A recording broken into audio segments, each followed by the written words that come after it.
water. Yeah. We are video live, people. We're live. Blankets. The internet's is on. All of them. I turned on all the internets this time. Don't do that. I turned on the Chinese internet and the U.S. internet, and the It's secret like a lightning internet, board, really. and the dark internet, and the light Man. internet. Today's drawing, I gotta say, is probably about as editorial cartoony as I've ever gotten on the show. Oh yeah, you're going all New Yorker on us this time. Yeah, kind of. It looks really cool. I like it. I like it. I Can't don't wait know. to We'll see. We'll see what the internet says. see it. Well, I think we know. I what the internet- understand the internet has some things to say, and The internet has feelings. yes. It has its opinions. All of the opinions. Yeah, I need to know. I have a feeling that they need to tell me something. So. Well, tell them how they'll feel, and they'll agree with you. Oh, okay. Oh, yeah. For a reason. That's a good idea. I should try that. That's a good. You know This how there's angers me, and then everybody on Twitter will be like, "This angers me too." yes. I hate You know how that. there's the internet plays Pokemon, or you know they do all those things on Twitch. What if there was the internet expresses its opinion? And it's just like everyone gets to try to affect this thing. I don't know what it would be though. I like this. Or that show like I guess Clarissa that's called Explains It All. Wikipedia. Clarissa Explains It All. It's the internet explains it all. Yeah. Na, na, na, na. Not that I Sounds like- watched that when I was a kid. Clarissa. Na, na, na, na, na. I did I not actually- watch it, and I felt like you were about to break into a Kylie Minogue song. No, that's Clarissa. No. You know, there is did I do a Clarissa Explain? Yes, I did a Clarissa Explains Itself thing on this show once, but it was a drawing. I think Oh yeah, I remember that now. yeah. I never even watched the show. I don't even know how we even brought that. I think it was just something we talked about mid-show. Yeah. She was awesome. She had a pet. What was it? A turtle, I think. I think she had a pet turtle. Did she? Oh, That's by what the I way, remember from the show when I was like 12 years old. speaking of shows, has anybody else watched Westworld? No. Yes, but I haven't watched episode 2, which apparently the HBO dropped online this morning on HBO now. Ooh, oh, good. That's what I'm So going you to do can this watch week. it before Sunday. You don't have to wait till Sunday. Oh, wait, HBO Now or HBO Go? I think it's both. I think it's just online. Good. Yes. What do you think? Just It was interesting. We talked about it quite a bit on Spoiler in Time on Cord Killers, and yeah. Brian was really excited about it. I think I'll be more excited after the second episode because this felt like a pilot to me. Yes. So the I first liked. one? Yeah. I liked it. I wasn't expecting much from it, but I liked the way that it was. I liked the way that the narrative was the story. I like the way they set everything up. Yeah. And I like a lot of the characters, but I'm still waiting for a story. Like I can see the pieces. Right. Yeah. No, I got you. Like obviously Ed Harris's character, but I'm like, okay, when does the story begin? One thing I did a podcast this afternoon where we talked a little bit about Westworld, and one of the things that I thought was really, really cool was the subtle acting of the people who are the androids. Where they say, Anthony Hopkins says, access your old build, and then that guy has to sort of make it look like he's accessing it, and then start to react like he's accessed it. I thought that was really cool. Earlier version of himself. Yes, I thought that was really cool. Yeah. No, it is interesting. All right, you guys ready? It is 1:30. Let's roll. Here we go. Daily Tech News Show is powered by its audience, not outside organizations. To find out more, head to dailytechnewsshow.com/support.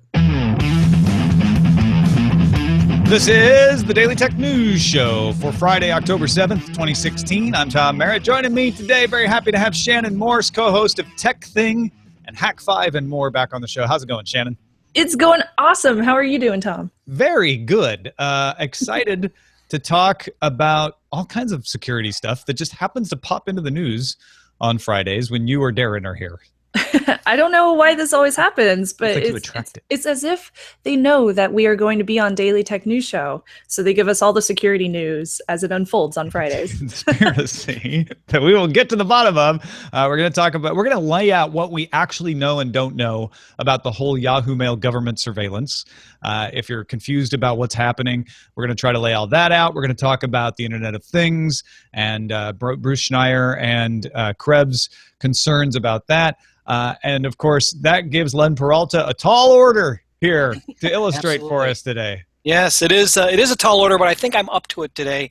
I also want to mention. You reminded me during pre-show that I am making a huge sacrifice by being here because the Cleveland Indians are playing the Boston Red Sox right now in Game 2 of the ALDS. So be thinking of me today during that first pitch show. is about to happen. I've got it on my PlayStation View on my phone right here. In about 6 minutes. Yes. Yeah, I'll keep an eye on it for you.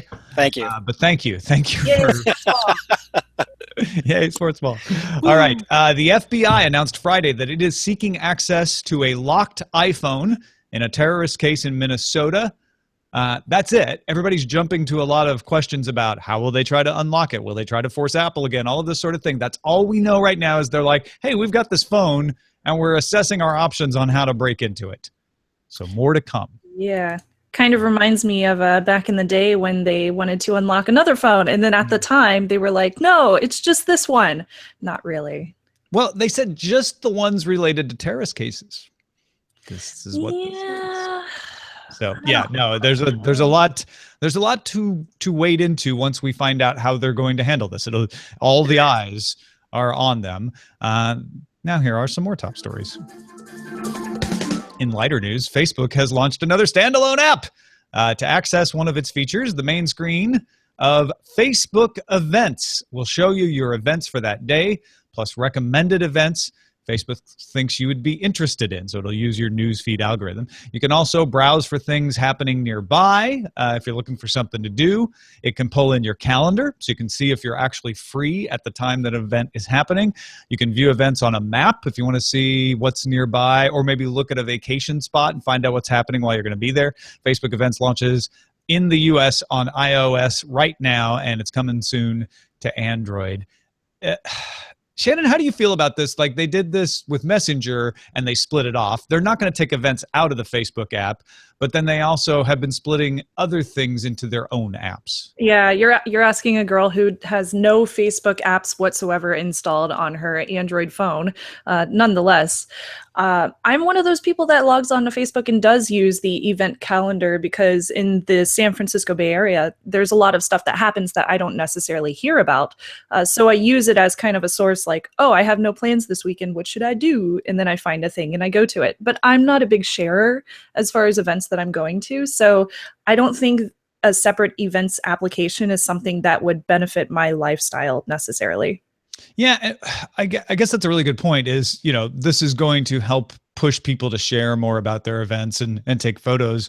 But what about just that discovery aspect of it? Is that it sounds like maybe that part of it isn't of interest either. And do you use Facebook enough for it to make good recommendations? Not really.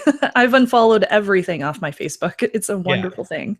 I actually follow people, but I rarely like anything or much to my relative chagrin, respond to comments. Yeah, like that's probably a good thing. We're Facebook lurkers. So I pretty much am. I will use it as a login proxy, which I know is frightening to do. But for instead of that throwaway login, I'll use the Facebook login for things sometimes. But that's about it. So I don't know. I'm the thing that puts me off of this from an objective standpoint. Let's forget about my own use cases. Is that it will pull in my calendar, but it doesn't seem to want to push things back out.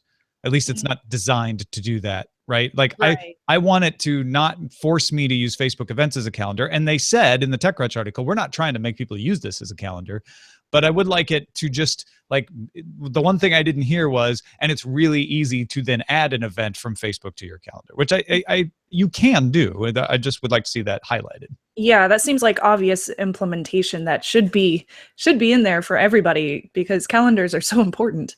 Yeah. Microsoft has sent a message that asks attendees to join them at 10 a.m. Eastern Time, October 26th for what's next for Windows 10?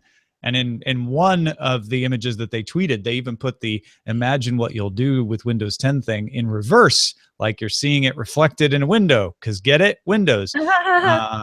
Imagine what you'll do when you are waiting for them to finally get around to the end of this announcement 2 hours in. That's best bets are we're going to hear about updates to Windows 10.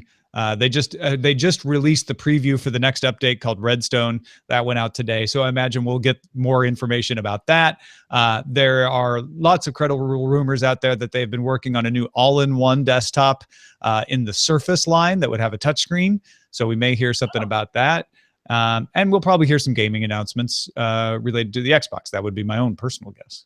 Yeah, that all makes sense to me. I'll definitely be paying attention to what they announce, although I don't use Windows 10, but that's okay. Yeah, I mean, you need to know what's up. I use Windows Absolutely. 10 in a couple of places. I have a Surface Pro that I use as a laptop, and it's quite nice. I don't use the touchscreen on it as much as I thought I would. It just doesn't come up that often. Sometimes I forget, like, oh, I could do this with the touchscreen instead of the mouse pad. But maybe that's just me. That's just you, Tom. It is the fall hardware announcement, though, so maybe Microsoft will surprise us with something. Remember last year they announced the Band 2, and they have now recently disbanded the Band group, but maybe there's another product. A new Windows Phone. Just kidding. Yes, they'll shock us all by saying, "Ha, psych, we're totally making like 16 new Windows phones." I doubt that's going to happen. Starting November 1st in the United States, Comcast is implementing data caps in service areas in 18 U.S. states. That doubles the number of markets where it previously imposed data caps. Caps are now set at 1 terabyte with overage charges of $10 per 50 gigabytes. One of the members in the audience sent me their email that they got, and they're telling people this is how much data you use on average to kind of show them you're well under a terabyte. Like this guy had like 200 gigabytes a month. They're like, so see, your terabyte cap is no problem. However, if it does come to be a problem, you pay $10 per 50 gigabytes if you go over, or you can choose to pay $50 a month to get unlimited service. That's $50 a month on top of your current service, mind you, not just a flat 50. Comcast will let customers exceed the caps without charge in 2 courtesy months each year.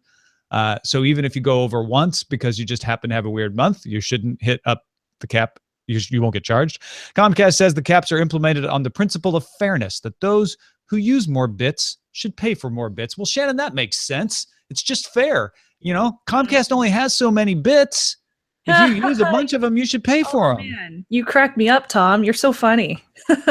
Yeah, I just got this email this morning, and I tweeted about it. I use about 500 or so gigs per month of mine. Yeah, and I feel like it's going to get worse because I'm creating much more content as time goes on. So with my job, I have to put stuff on the internet. I have to use data. But data is not something that just disappears if one customer uses more than another. Like, no, if you're using those 500 gigabytes, that's 500 gigabytes that Roger can't use on his content. No, it doesn't work that way. No, it's not. No, I'm being facetious because it isn't an issue of fairness. You can't deprive. There's not a limited amount of bits, and in fact, even if you use a lot of data, it generally does not raise the costs for Comcast. Now, in the broad sense, if lots of people are using lots of data, they might have to put more interconnects in, and so it broadly can cost more.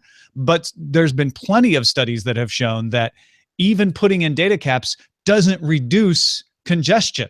Exactly. So it doesn't really impact those costs. You're just going to have more people. It's more simultaneous use, not total amount used per customer. And even Comcast engineering vice president acknowledged that, yeah, caps, they're a business policy. They're just something we do to make more money. Yeah, it's pure profit for them. So from a business sense, it makes sense to put caps on things so that you can make more money from your consumers. But at the same time, it's making your consumers upset. Well, they say only 1% actually hits that cap as it is right now in their consumer market. That's going to change, and it's changing rather quickly with, technology being increased every year. Yeah, and maybe Comcast, I'm saying this because, I'm trying to be balanced. Maybe Comcast will raise that cap as that usage starts to go up to say, like, no, we really just want to charge the people who use a lot of data.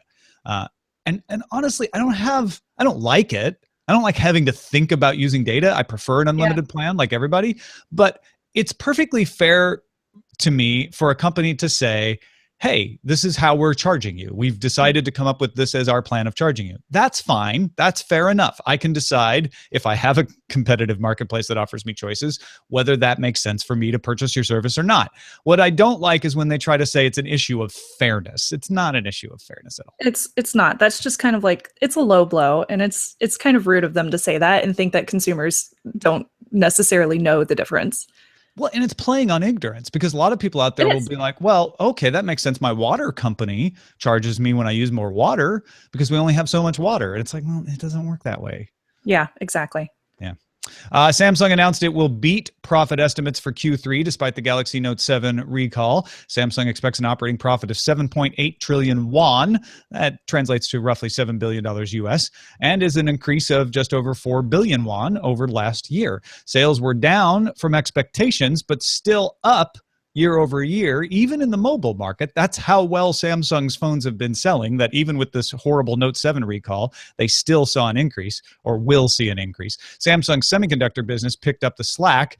Prices rose in that market as well. So the semiconductor business is bouncing back, and Samsung's going to be able to use that as a buffer. Samsung also sells white goods like washers and dryers. They have a financial arm that does banking. So, Samsung's entire fortune does not rest on just the mobile division. But this is good news, especially given that with that battery that caught fire earlier this week on a Southwest Airlines grounded flight, the US CSPC is investigating to see if there needs to be a recall of the replacement Note 7s. Oh man, what a headache for Samsung. It's very sad to see a company that I very much like their product. So it's disappointing to see this happen to them, but I'm glad to see that they're continually profiting in their business, and they're not going to go anywhere anytime soon. But I do hope that they fix this, because it's really, really bad. Yeah, and just because the CSPC is investigating doesn't mean there is a problem with the replacement phones. Right. It means, hey, we saw that something pretty bad happened. We want to find out if that was an isolated instance or if there is a problem. It doesn't mean there isn't a problem either. It just doesn't mean anything. It means they're looking into it to find out. But it does also show that Samsung is doing well enough that the company itself should be okay. Mm-hmm. We're still, like you say, on a knife edge of whether this is going to get worse or better soon. We shall see. It makes me think of when I was at that Samsung Lions Doosan Bears game earlier this year in Seoul. And the Samsung Lions were having a bad year, and the Bears were leading the league. But those Samsung plucky Lions, they came back and beat the Doosan Bears that day. And I feel like Samsung can too. Wow, that was great. I'm trying to be the Vin Scully of tech. That was good. I liked it. Brian Krebs notes that the source code for the Mirai malware that was used to run that massive denial of service attack against his site has been released online for anyone to use. Mirai spreads by scanning for devices that use factory default usernames and passwords. And that's usually Internet of Things or routers, things like that. In addition, Bruce Schneier has a column on Motherboard calling for the regulation of Internet of Things security. He refers to that denial of service attack against Krebs and notes that it used things like CCTV cameras, home routers, DVRs, other devices like that to amplify the attack. Schneier's argument is that these kinds of devices sometimes cannot be updated, but even if they can, a lot of people don't bother. A lot of manufacturers don't bother. They're not replaced for decades, so they are a ripe platform for botnets and malware to thrive in. And the biggest problem is the owners don't care. Yeah. If I've got a camera, Shanon, and it's used in a botnet, but the camera keeps working for me and I never notice, why do I care about updating the firmware? Right. You won't care until it absolutely infects your own life or your own privacy and security. And even then, some people don't care at that point. You're not going to care. The biggest factor for a lot of people when they purchase IoT devices is, does it work and how much did it cost? Was it cheap? Okay, I'm going to install this thing. Otherwise, people don't necessarily mind. And that's what manufacturers have been feeding on for years, is the fact that consumers want that convenience over security. I mean, I know we always say it, but it's true. It's convenience over security. And until somebody comes in and starts regulating IoT devices, we're going to continually see this. And that's why personally for myself, and I'm going on a slight rant here, why whenever I go to like CES or whatever it is, I spin the hardball questions. I'm like, well, what kind of security do you use? Is it TLS? Is it not? Like, are you using like 128-bit encryption? Like, that's terrible. Fix your stuff. And it's such a shame that manufacturers have been doing this for so many years and nobody is giving him a hard time about it. We really, really need to fix this problem. Well, and that's Schneier's argument. And I'm not a guy who likes to go to government regulation if we don't need it. I prefer things to happen naturally.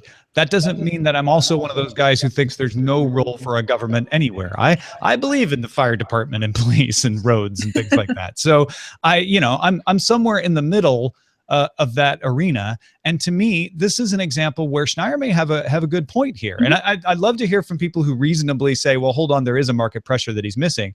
But it does seem like if I have a smart light bulb and that thing turns on and off when I want it to, and it does all the things I want, and it's infected with malware and I don't notice, I have no incentive to go and make sure that the firmware is updated, because that firmware update is a pain in the ass.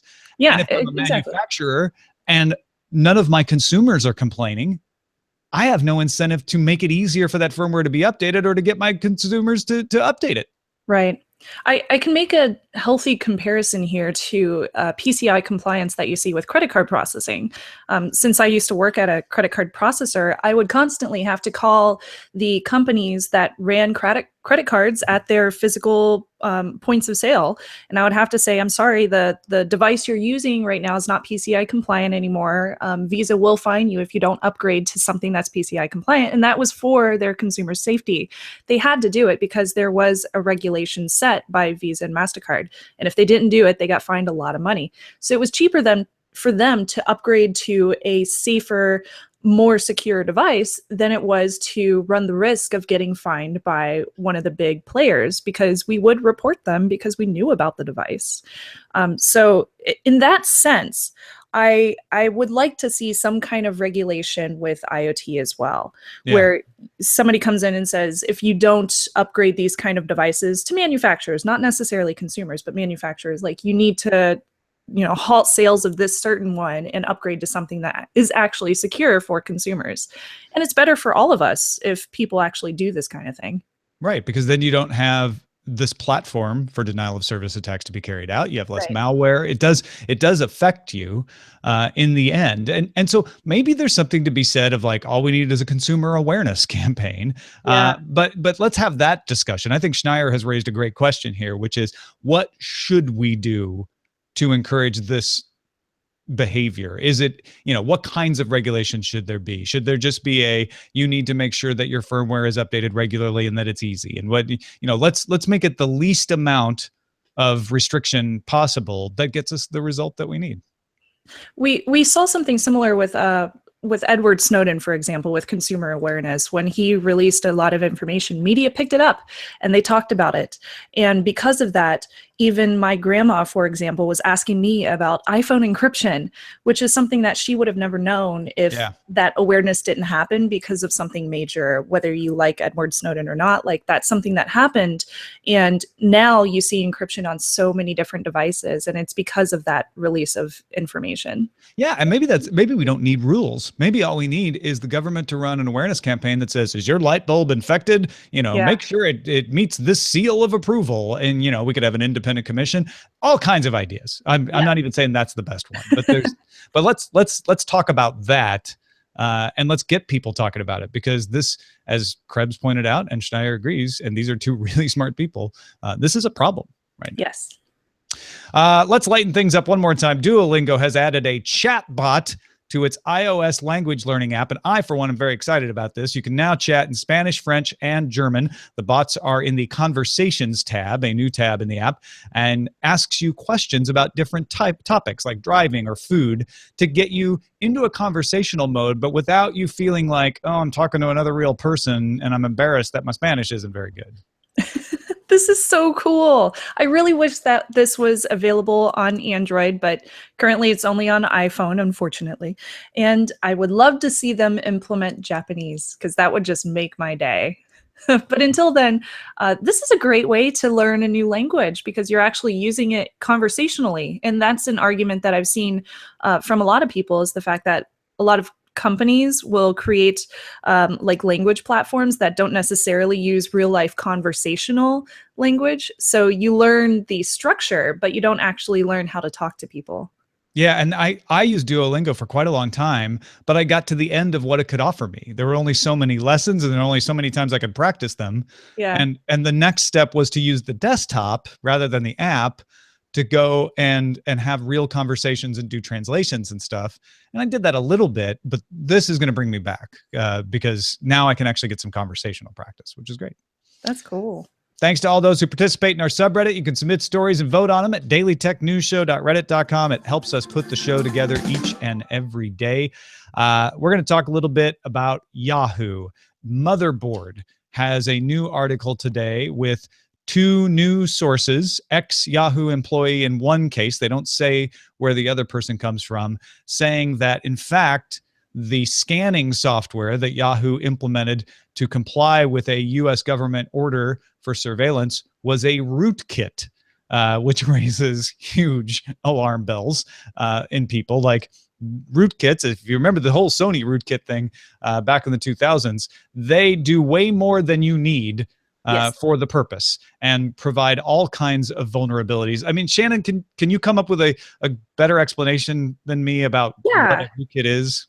So you know what malware is. It's something that infects your computer and can make it do all sorts of janky things. And it can also happen on like smartphones and stuff too. Rootkits are a kind of malware that gives somebody who's completely unauthorized and they don't even have to be like physically there on your computer, like complete access to your computer. The idea of rootkit, the name, it comes from root, which is the basically like the privileged, like ultra elite user on a Linux computer. That's where the name root comes from, and then kit is for like that computer toolkit. It's a kit of software that comes all together on a computer. So that's why rootkit is called rootkit. So most of the time, rootkit gives you complete access to it for an attacker onto a PC. And they can reside in the kernel of the computer, which is like the brain of a computer. So instead of just being able to like wipe it clean with antivirus, sometimes it can circumvent antivirus by cloaking itself. It can hide itself in the background, or sometimes it could just like close out your antivirus so it can't even run, which is really, really scary.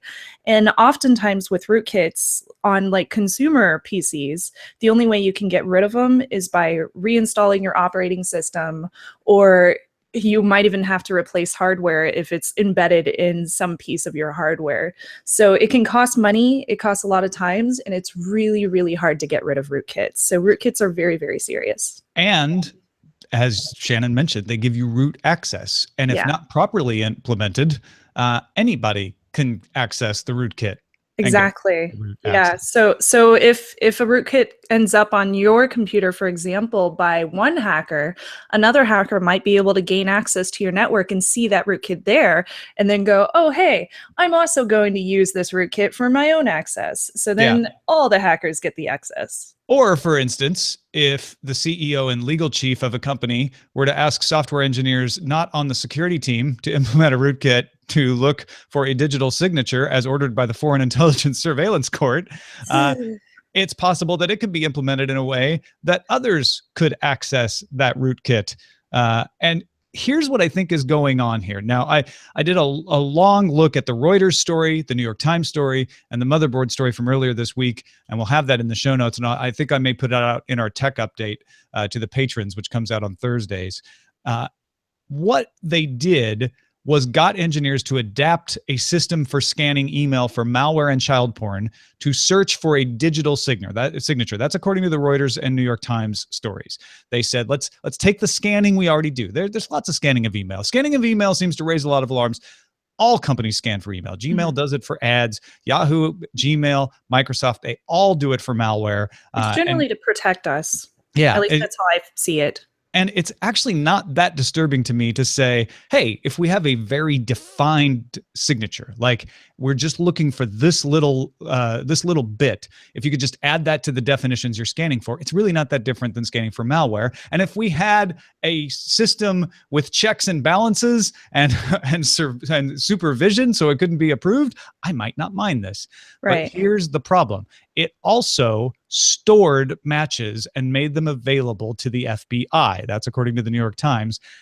My guess is that's where the rootkit comes in. Yeah, I'm thinking you're correct on that. It sounds like, from my standpoint, it sounds like Yahoo already had this thing implemented, so they're already scanning for malware. Gmail does this too. That's why we see that announcement at the top of an email that you might receive that says this has not been scanned for antivirus, or this has been scanned by antivirus and nothing was caught. So it sounds like what this rootkit is doing is being built on top of that original scanning technique that Yahoo was using, except now it's much more forcible nature, specifically being used for the government. Yeah, and the reason I think the rootkit is you want something that can do something scanning doesn't. Scanning doesn't keep the emails for anyone. It just alerts like, hey, this has got the malware. So you can adapt that to scan for this digital signature that you're looking for from the bad guys. But then you want to store that for the FBI, but you don't want anyone to notice that you've written software that will store this for the FBI because it's classified. And even apparently the security team's chief is not have the clearance to know about this. So what? Write a rootkit, right? Write a rootkit, yeah, and then store people's emails. That's cool. Yeah, well, again, if we had supervision and we knew they were only looking for the particular emails of the person that matched this digital signature, maybe that's not so bad because they're only looking for to identify the email accounts of the bad guys. But an ex-Yahoo employee told Motherboard they assumed it was a rootkit installed by hackers because the security team found this rootkit. If it was just a slight modification to the spam and child porn filters, the security team wouldn't have freaked out. It definitely contained something that did not look like anything Yahoo Mail would have installed. A backdoor was installed in a way that endangered all Yahoo users because, as we told you, rootkits can be used by other people. And another source told Motherboard it was buggy. So that's not good either. No, it's not. I mean, I wouldn't expect a government affiliation to necessarily make the perfect security rootkit, if you could even call it that. I wouldn't expect that from anybody. But to hear a security team say that it was buggy is a huge concern, especially if they look at it and say, you know, there's some problems with this. Obviously, we caught it because it was such a huge issue. So now, like, who else had access to that? We have no clue. Yeah. And according to the Motherboard story, the issue was filed in the internal system. It rose right up to Alex Stamos, who was the head of Yahoo security at the time. And then he spoke to management about it and quickly closed the issue. And most of Yahoo's security team did not find out about it. They cracked down on it fast.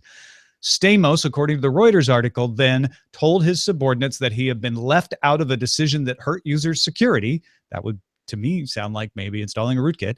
Due to a programming flaw, he told them hackers could have accessed the stored emails. Right. So now that we know about the rootkit from Motherboard, that Reuters quote makes sense, which is, they put in a rootkit to store the emails. That could have been abused. I was upset that I was not included on this decision. Maybe he wasn't included because the NSA or the FBI wouldn't allow him to be. But because he wasn't, he felt like he had betrayed the users of Yahoo. And of course, as we know, in June 2015, he left Yahoo and now he's at Facebook. Yeah, it's unfortunate, but I can understand why somebody, especially at that level, as a chief security officer at a company like Yahoo, I can completely understand why they would feel left out. They would feel probably very upset at the company and just decide to leave, because that is a major concern. Like, especially when this news gets out, you know that people are going to come after you about it. Now, there are certainly questions to be asked of Yahoo management about this, and I'm not saying there aren't, but none of this is a problem if we have a surveillance and intelligence system in the country that people trust. and that security professionals are cooperating with. That Right. clearly says this is what we can do to go after people who are doing bad things, and this is what we're doing to prevent innocent people from being taken advantage of in the process of that. And because we don't have that system worked out, you have things like this where, I'm not saying this is what happened, but the CEO of a company can be told, no, you cannot tell your chief of security about this. And if you do, you'll be tried for treason. Which is ridiculous. Yeah. And It's again, horrible. I'm not saying that's what happened, but that is possible. Right? Yes. That is possible under the current laws in the United States. And then you get a situation play out like this where people say, oh, wait a minute, what is this thing? Like there's this quote from the Motherboard article, Yahoo is a big place and many people there don't realize that the security team is actually good at their job. Like they just like, well, we'll put a rootkit in, nobody will find it. And it turns out, no, they actually found it. So one of the questions that I did ask while I was reading up on this information was why didn't Yahoo fight it? Why didn't they go against this court order and say no? Because now we see a lot of companies come back and say absolutely not, and then they have to go to court about it. Yahoo just apparently they just agreed to this. And I should also mention that this did happen before the USA Freedom Act was enacted, which rules that the government must publicize rulings about any kind of surveillance that happens. So they didn't necessarily have to say anything, and Yahoo could be under a gag order about from the government about this. Yeah. And so there may be more to the story that they can't explain.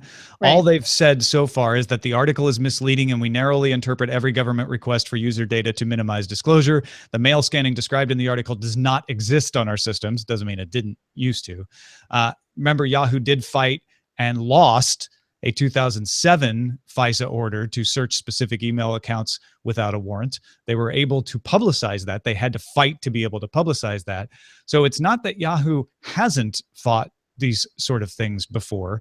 And a 2008 amendment to the Foreign Intelligence Surveillance Act says that phone and internet companies can provide customer data to aid intelligence gathering efforts for a variety of reasons, including the prevention of terrorist attacks. In their legal counsel's opinion, they couldn't win, is why they didn't fight it. Now, we can argue whether that opinion is accurate or not. And there's lots of people on both sides of that argument because, yes, Apple fought, but Apple was being asked to do something more complex than what Yahoo was asked to do. But it also is very similar in that you had to write software, and you could have pointed to Apple as a precedent and said, we need to fight this. Right. Yeah. Some security experts say that what Yahoo was doing did not require as much technical power or time consumption on their part, and that might be why they just agreed to do it. But we really don't know exactly, why they chose it and if they had fought it or not. I'm assuming that they did not fight it at all, but we don't know for certain. Yeah. We can't know any of that. That we don't know why they didn't resist, or if they did resist and lost.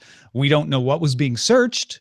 Again, if we had an idea that like, hey, what we were looking for was an attachment that was malware that we knew was being used by some bad actors in foreign environments to hack into other people, I think we'd all be like, that's cool. No, you should scan for that, and try to figure out how that's getting passed around. And we don't know if or what data was handed over. So maybe it was a very narrow couple of email addresses that Yahoo just scanned until they found, and they said, here's your email addresses. Or maybe they gave a whole bulk hard drive of terabytes of emails, including mine and yours. We don't know. Yeah, we really don't know. And the repercussions that Yahoo's they're basically under a microscope right now about their security, because not only were they hacked very recently in the last couple of weeks, but now they're dealing with this as well.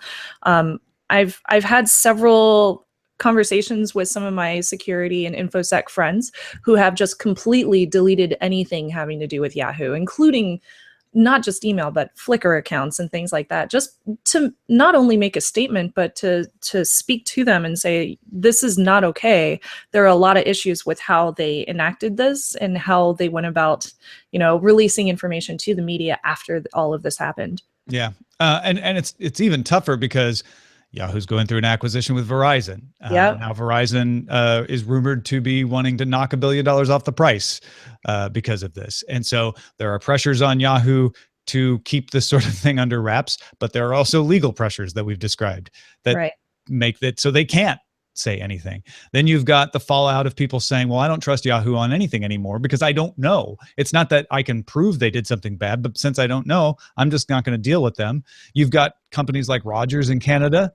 You pointed out this link to me that Rogers actually uses Yahoo's mail service to power their mail service. Now, it may be that Yahoo wasn't scanning anything with a Rogers address, but we don't know. And then you're bringing in foreign emails, which are allowed to be surveilled. So yeah, there are tons of questions. Yeah, there's a lot of problems happening right now for Yahoo, and it's a great precedent for other companies, though.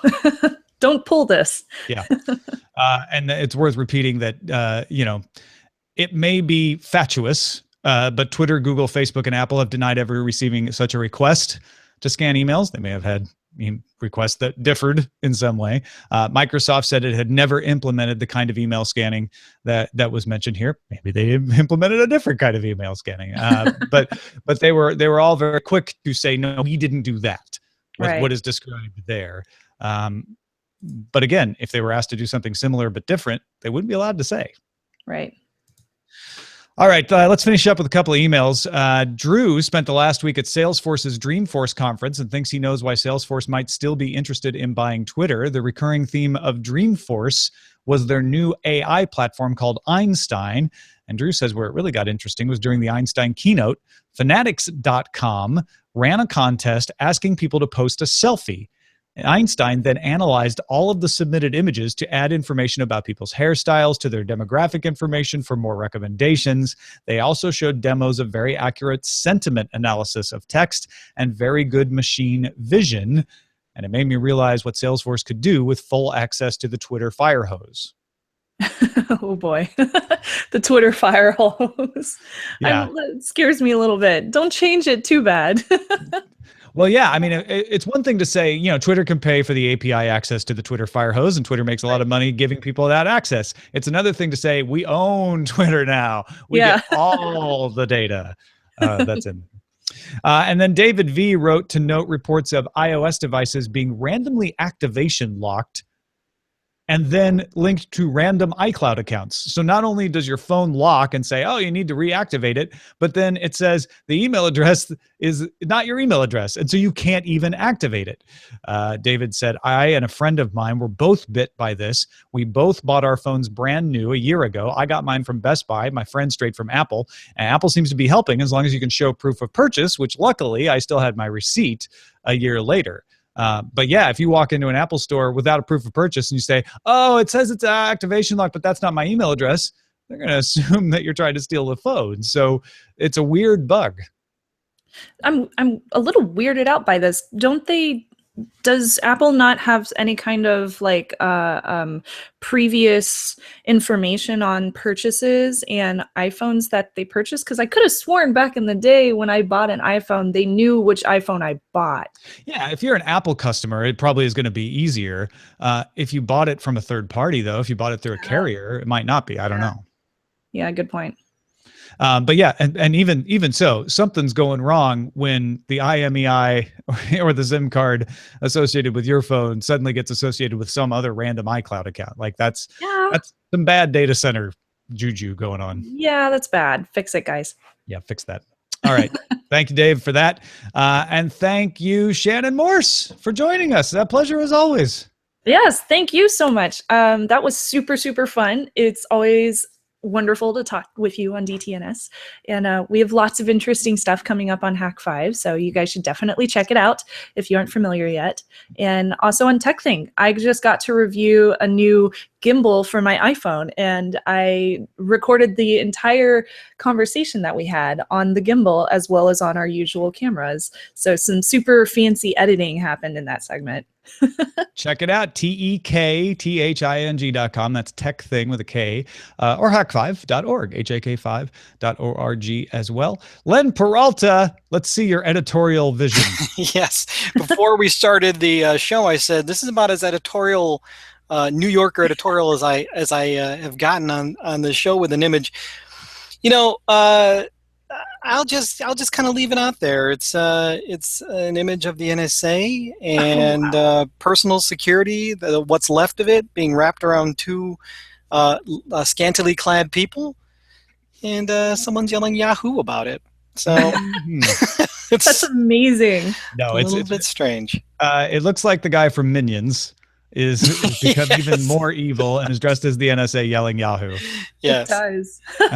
And I'm just uncomfortable with the two scantily clad people just covered with the very little that little band of personal security. Yeah, no, I think you've actually like summarized this whole situation better than any of us could have.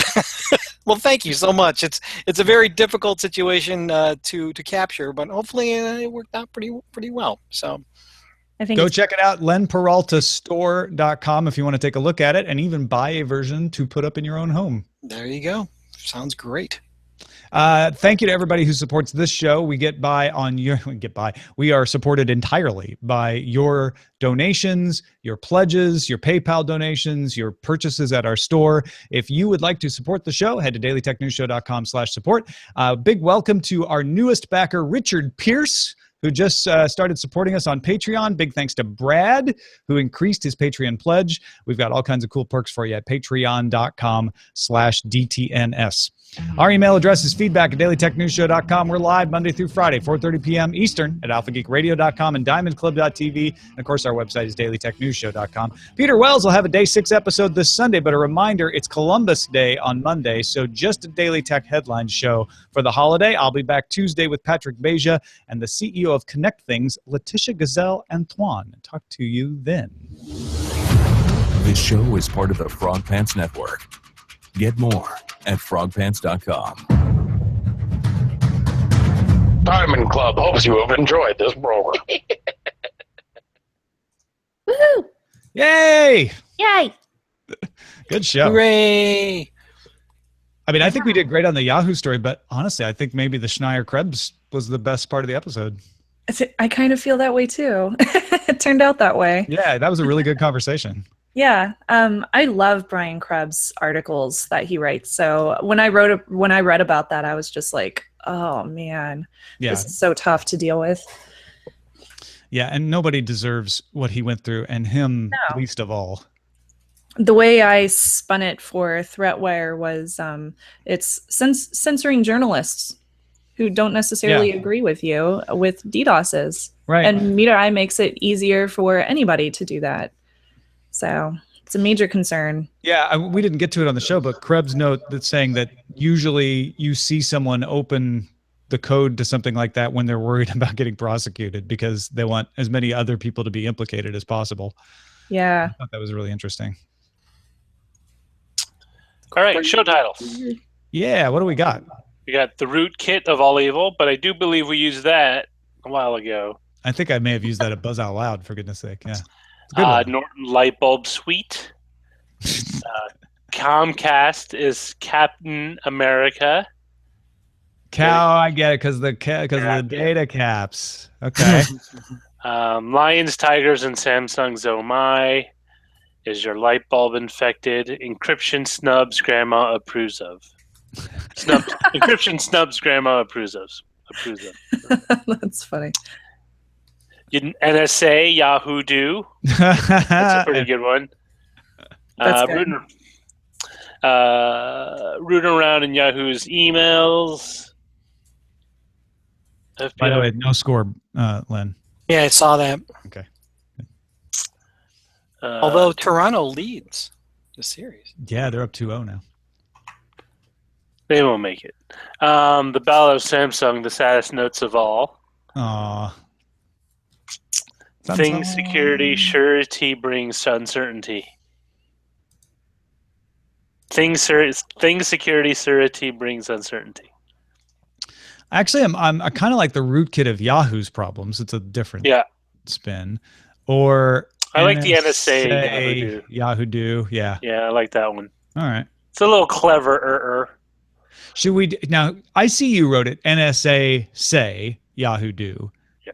Is that the way we should go, or should we try to get even cleverer? Is it too clever to be NS-Say? Oh, Naysay. NSA. Uh, Yahoo Do. I like the No? way it is. Yeah, I like okay, it. fine. No, Sorry. That's the reaction I'm getting. Cool. Shannon, are you gonna watch the? Oh man, why can't I think of that movie with it's coming up with I can't even remember Scarlett Johansson. Ghost in the Shell. Ghost in the Shell. Yeah, absolutely. And after that conversation we had, I forget which platform we had that conversation on, but I'm a lot more interested in it now It's than how I was. you know, if the movie's good, I'll watch it.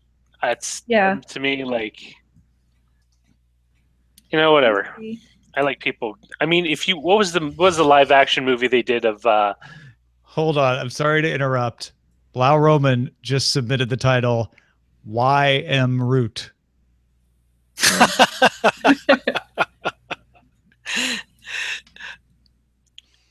That's good.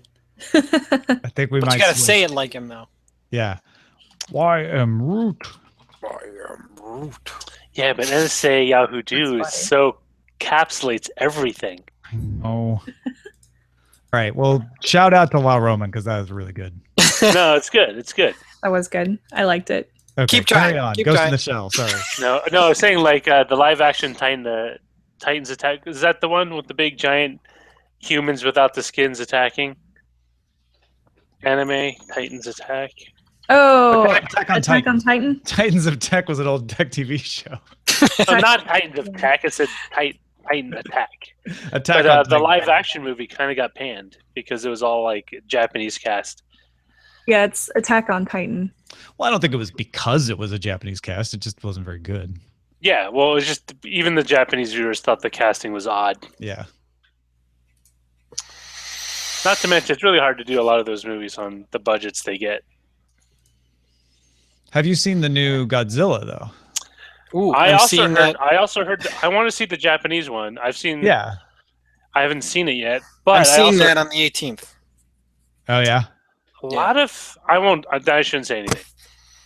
I haven't seen it either, but His tail is super long.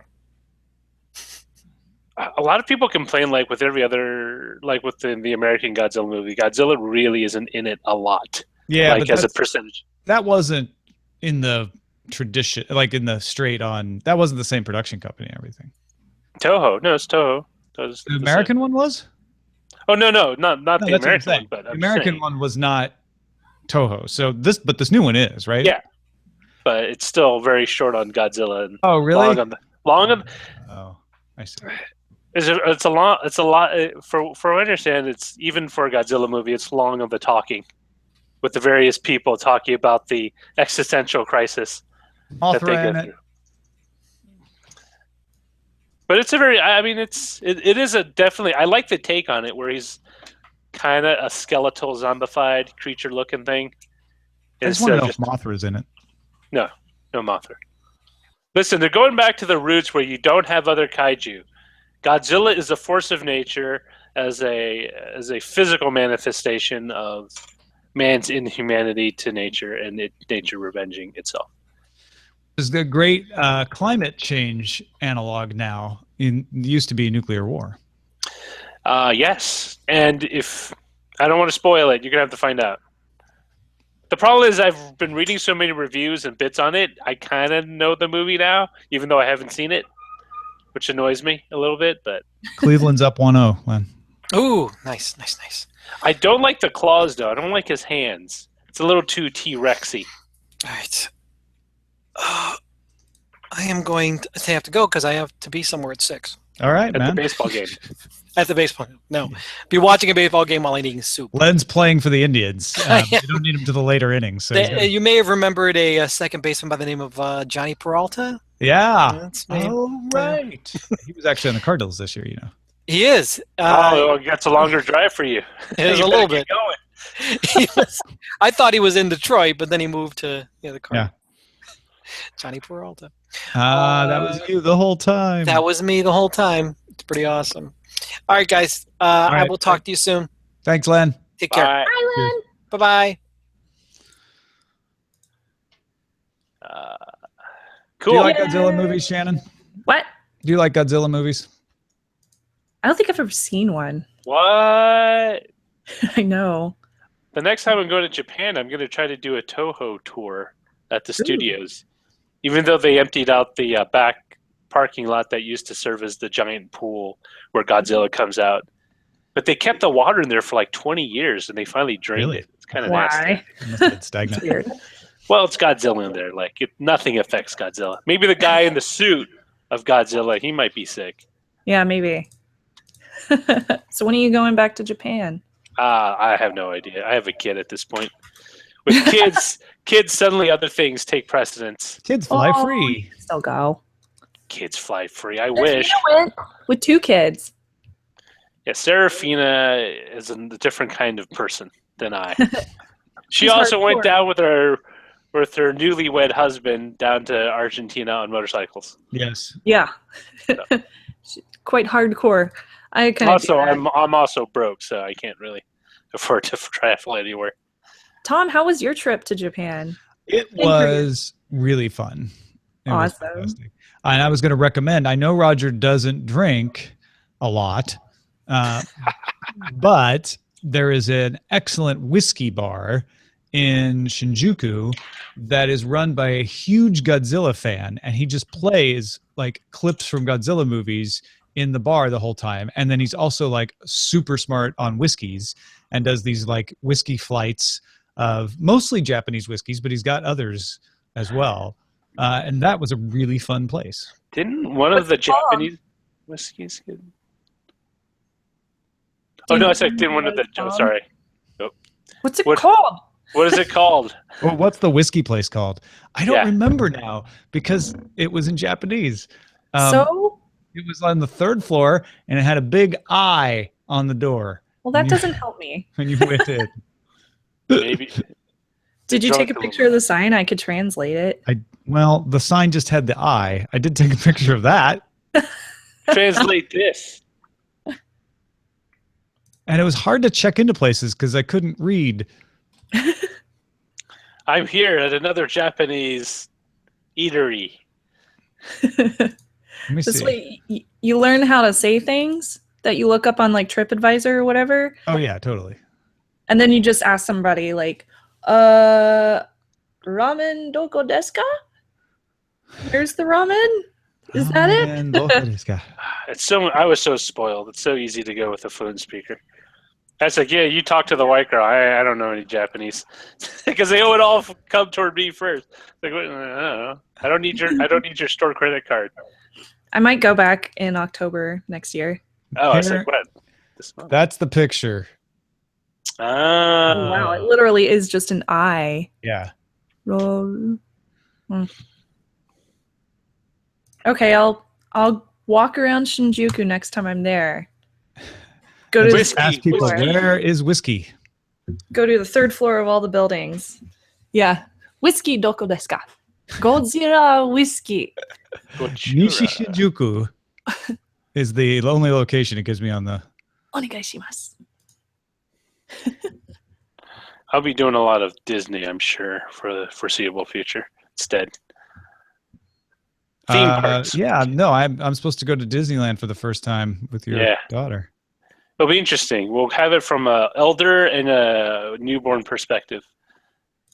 I'm pretty sure both of you will get tired at the same time, though. Most likely. Oh, I know I have the. You don't have the address. No. I did get to Yes. try the amazing gyoza near Harajuku that Eileen recommended before I got to go. Oh, nice. It was incredible. Yeah, we went to that place too. That was so good. So good. I stopped exporting. I ate so much gyoza. Oh, yum. It'll make you sweat if you eat too many. We It'll just make ate you sweat? all Yeah. of the things. Make you sweat if you eat too many. What? I've never heard that before. Of course not. Why would you? You would need to eat a lot of. You would need to eat a lot of them. How many for you is a lot? Like 10, 9? For me? Yeah. Probably like, let's see. If I'm just eating gyoza, I could probably eat like 15. Damn. Man, you can pack it I don't away. know if I could eat 15. Really I like know. gyoza. You know, just saying that makes me sweat right now. It's one of my favorite things. I love gyoza. I can eat it every day. I went to 7-Eleven in Tokyo, and that's all I bought was like the gyoza. I was like, I'll just have this. Thank you. I never Give me bought 5 it. of these. What did I get it? This I got CC lemon. What's the other drink that I really liked? Premium Boss coffee. No, I don't like their coffees. I don't like their non just soft drinks because they're all kind of like their coffee just tastes weird to me. But then again, I don't like coffee, so Well, that would be the problem with drinking coffee. Ooh, somebody found a whiskey bar in Shinjuku. It's called Zoetrope. That's it. Oh, That is it? Yes. Oh yeah, it That's has not the eyeball. Japanese, but I remember it now. Awesome. How it did I jarred not his know that? memory. No, I'm pretty sure that's it. Yeah, it looks like it. It has the eyeball on the image. Who found that? Well done. That was Captain in the Fubar? chat room. It was Captain Fubar. Yeah. Mm. Shot bar Zoetrope. Oh yeah, no, that's totally the place. Because here, hold on. This is what the bar. I took a picture of the bar. Oh, nice. That's pretty much the same as the pictures on the Yelp. Yeah, like Oh. the Japanese have gotten really into whiskey making in a very, very big way. Oh, it's right across from Robot Restaurant. It's pretty near, yeah. Yeah. And Isetan, which is the most amazing store ever. Although Robot Restaurant is under new management. Oh, it is? Yeah, and Eileen, who had been to it previously, was like, Not so good. Not as good as the time good. she went. What They happened? had fewer things. They had more long breaks, Oh. and everything was in English, including the light sticks and everything. My light, I stole mine, so I have it somewhere. She's like, the light sticks used to be in Japanese. They used to have like just a couple of short breaks. She's like, they cut out like 2 whole big sections. Oh, really? Yeah. Probably exhausting. Mine had a couple of short the breaks were kind of long, but my light stick was in Japanese and English. It was on like yeah, 2 ours sides. were only in Only in English? Yeah. Lame. And they're marketing it. All the signs are like, under American management now. Come get American really? food. Like burgers and pizza. I must have gotten there before that happened because Yeah. when I went, there was none of that. It was still pretty Japanese. If you're gonna get a burger, get Moss Burger, at least. I tried just like a normal restaurant burger, and they're kind of flavorless. They're not I gross. never they ate a just burger taste there, even though I knew Moss Burger was supposed to be good. We just never No, got I it. ate it at the Universal Studios in Osaka. I ate at McDonald's.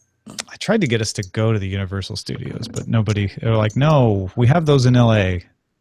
So, wouldn't it be different? No, in it's Tokyo? totally different. It's totally they recreated Fisherman's Wharf. What? But it's like Fisherman's Wharf if you looked at it from like 10 miles away because Oh, it I lacks totally like let us see Oh that. my gosh, that's so cool. And so in doing their hot dogs, they use Chinese sausage and not like American, like not a Frankfurter. And Does so, it taste better? Chinese sausage, depending on which one you get, are typically they're sweet savory. Ooh. So if you're not into that, like my friend Annalie hates barbecue pork buns because she doesn't like the sweet savory combination. But if you like it, they're great. Okay, But cool. you wouldn't put ketchup on it because that'd be nasty. No, I won't do that. I promise. Finally, it took a while for the link to show up for me.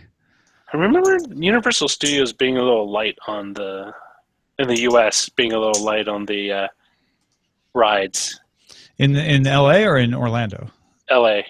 Yeah, apparently the Orlando one's much better. That's what everyone says. Disney's better there. The Universal's better there. Why? Why is it in They have Florida? more room. They have more space. They have more hurricanes. All right. Well, So how much money is we the have park earthquakes. making when it's We have closed? earthquakes. Zero. How Zero. often is it closed? Also, let's be sensitive. There actually is a hurricane right Yeah. now. Yes. Jeez, Roger. my health insurance is going up by almost $100 next year for the same plan. Oh, is this from Aetna or from? No, it's through Anthem. Oh, you're in Blue health Shield, insurance? California. I thought you were Yeah. talking about a pass to the park. Yeah, I heard a couple of the big providers are dropping out of certain states. Oh, really? Not covering. It's just because it's too expensive for them to do the plans. Yeah, it's So they're just dropping out. crazy. I remember when I first moved to California, my health insurance for a freelancer was $100. Now it's almost $400. Oh my gosh. Why don't they? I've always wondered why there isn't like a credit union-esque thing for health insurance where it's just collective. Like, fine, don't want government, fine. There are, but they just don't get enough people. You have to get at such a huge scale to be able to compete that they can't. Yeah. That's what I'm going to do with my billions and billions of dollars as soon as I figure out how to earn billions and billions of dollars. All right, we are uploaded. We are ready. We are not going to be back on Monday, but we will be back on Tuesday, and we will see you then. Thanks, everyone. Really stopped the broadcast.